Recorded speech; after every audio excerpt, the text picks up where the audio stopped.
This free step-by-step video comes to you directly from Haynes, creators of the world's best repair manuals. Fix your car or truck the right way with our accurate and reliable information at your side. You can complete more than 200 jobs on this vehicle when you purchase the complete online manual at Haynes.com.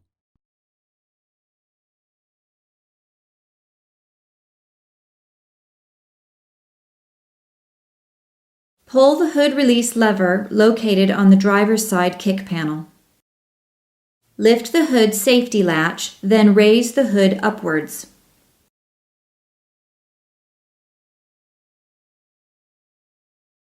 Chock the front wheels to prevent the vehicle from rolling.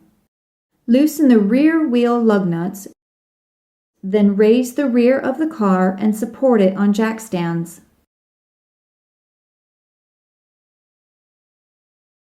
Remove the rear wheels. Support the rear axle with a floor jack placed under the axle tube closest to the shock absorber being removed. The jack must remain in this position throughout the entire procedure. Remove the shock absorber upper mounting nut.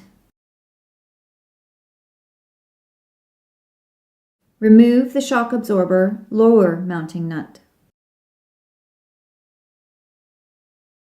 Noting the direction in which both upper and lower mounting bolts are pointing, slide out the bolts, then remove the rear shock absorber from the fender well. Install the shock absorber into the fender well. Position the upper and lower shock mounts into the bracket, then slide the bolts in the correct direction and screw on the nuts.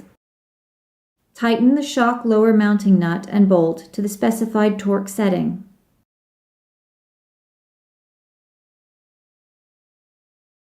Tighten the shock upper mounting nut and bolt to the specified torque setting.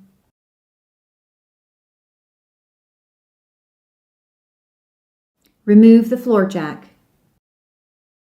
Repeat this procedure for the remaining rear shock absorber.